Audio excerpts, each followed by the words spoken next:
I'm flying in the smallest airplane that you've ever seen. It looks like a smart car with wings. And on my right is my instructor pilot, Mike. And our elbows and shoulders are touching each other, and we're 7,000 feet in the air. Today, we are doing stall recovery drills. Mike starts pulling back on the controls, and the nose of the airplane starts going up, and it keeps going up until the stall horn goes off. And the stall horn sounds like a cross between a really loud whistle and a dying horse. And this horrible sound is supposed to let you know that you are doing something very wrong.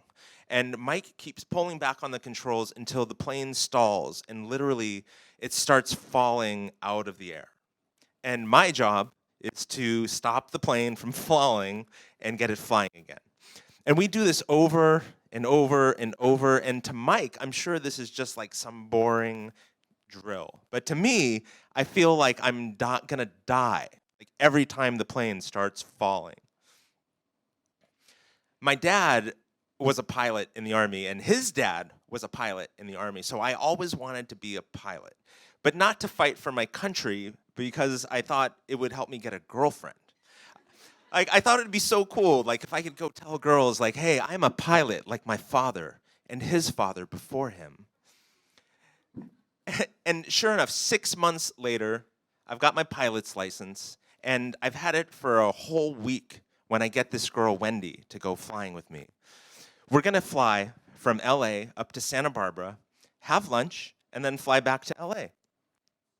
We take out, yeah, right. So we take off out of LA straight out over the ocean, and we turn right and head up the coast, and it's loud, and we're both wearing those green, like, aviator headsets where you have to push a button to talk. And Wendy pushes the button, and she says, "Oh my God, this is amazing." Because it is. Flying small planes is amazing. We're so close to the ground, and you can see everything. And I just feel like I am killing it, like I am such a baller, because I am the pilot. We get to Santa Barbara, and I'm feeling pretty confident. So we just land. It's like a perfect landing. It's so soft and nice. And we go and walk to this restaurant that overlooks the ocean, and we have lunch. And it's just beautiful, and I'm just like thinking, like, this has got to be the best date like ever. Like, I am killing it. And then I start to notice that the sun is setting. And in my head, I think to myself, oh shit, I can't fly at night. I mean, I have, but legally, I'm not allowed to fly at night with another person in the airplane. So I think about telling Wendy that I am an idiot because I forgot that day turns into night. So I'm not gonna be able to fly her home.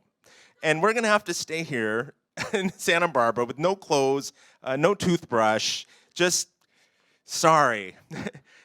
And I decide, well, I can't do that. Like, I can't turn the best date ever into a disaster. So I tell myself that we can probably make it back before it gets dark.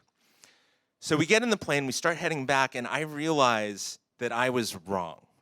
It is getting dark really fast, and I know that I'm gonna have to land at night. And now I start getting worried because I'm violating FAA regulations.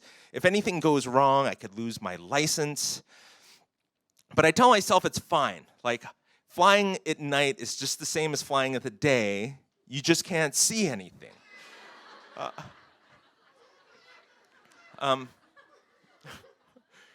What's the...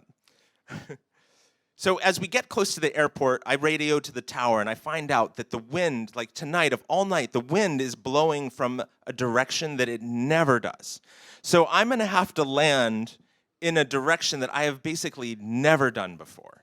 And so now I start freaking out because I'm landing at night, I'm landing in this new direction that I've never done before, and there's somebody else in the plane that I'm responsible for. So I'm starting to freak out.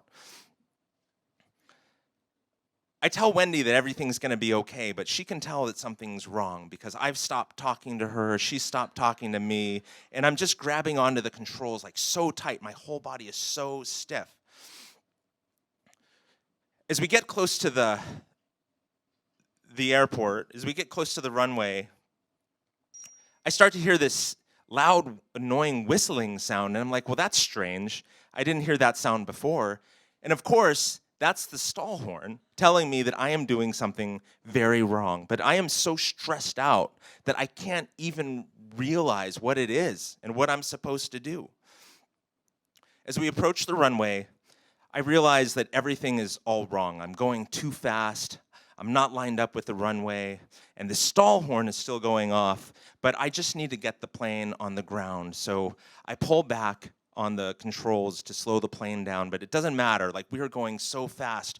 I hit the ground so hard. I'm sure the landing gear is broken, the tires are flat, but after a few bounces, somehow the plane is just rolling down the runway. It was the worst landing ever, but I'm just so relieved to be back on the ground. That day is the last day that I ever flew anybody with me ever again. But I did keep flying alone because I realized I was flying for myself and my father and his father before him. Thank you.